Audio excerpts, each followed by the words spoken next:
Tayari DC wa Instagram Mwijaku kama Mwijaku kashathibitisha kwamba Tandaimba FM jamani iko njiani. Kwa hiyo dua kama zote tuendelee kumwombea Harmonize asiishie njiani. Tunajua mengi yanayotokeaga katika safari ya mapambano, lakini kwa miaka ya nyuma Tandaimba FM ni kweli ilishia njiani na ndoto ya Harmonize pia kumiliki redio yake ikashindikana. Lakini kwa hii raundi Harmonize anajitahidi, anashauriana na tayari kashapata washauri ambao pia wanamsapoti kimawazo na hata pia kifedha kukamilisha Tandaimba FM. Nikwambie moja kati ya project ambayo kwa sasa Harmonize yuko nayo ni kuhakikisha Tandaimba FM inakuepo, lakini pia lebo yake ya Konde Gang pia inarudi kwa kasi. Jamani, sio masiara, Harmonize kwa sasa anafanya vitu kimya kimya, licha ya kwamba kuna watu wamekuwa kimuona kwamba dogo amekuwa ni kilopolopo, lakini kwenye mambo ya serious Harmonize amekuwa akifanya vitu vyake kimya kimya. Kwa hiyo nikwambie kwamba mpaka DC wa Instagram kashathibitisha kwamba kwa sasa kilichobakia ni dua tu, kwa kuwa kuna wengi wanaomwombea Harmonize asifanikishe lengo lake,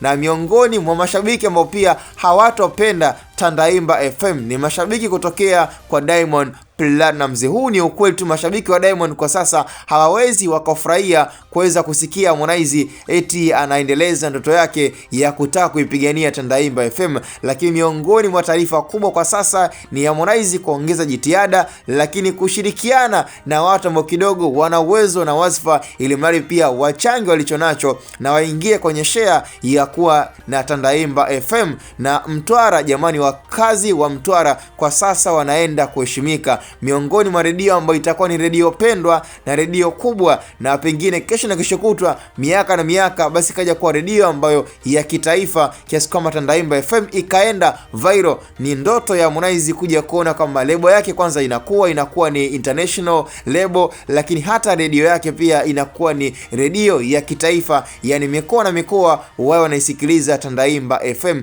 Yote yanawezekana, haijalishi atakadishwa tamaa na mashabiki kwenye nafasi mbalimbali, lakini kwa jitihada na uwezo wa Harmonize ninaamini kwamba amejikongoja na anajitahidi kuonyesha kwamba pia anaweza akafanikisha ndoto zake za kumiliki redio ya Tandaimba FM. Ilikuwa ni ndoto ya watu wa Mtwara wengi sana ambao walikuwa wanaamini kwamba wakiwa na redio yao ambayo imeheshimishwa na msanii wao mkubwa ambaye ni Harmonize, kwa kuwa tunajua hakuna msanii ambaye ni mkubwa zaidi ya Harmonize pale Mtwara, hivyo ni heshima kubwa ambayo mashabiki wao wanakuwa wamelipwa fadhila na Harmonize baada ya hizi jitihada ambazo kwa sasa anazifanya za kumiliki Tandaimba FM. Cha msingi tukutane kwenye upande wa comment. All the best kwa kaka yetu Rajabu ambaye kwa sasa anapambana kuonyesha kwamba he deserve kuwa a man na a ghost from Mtwara Tandaimba.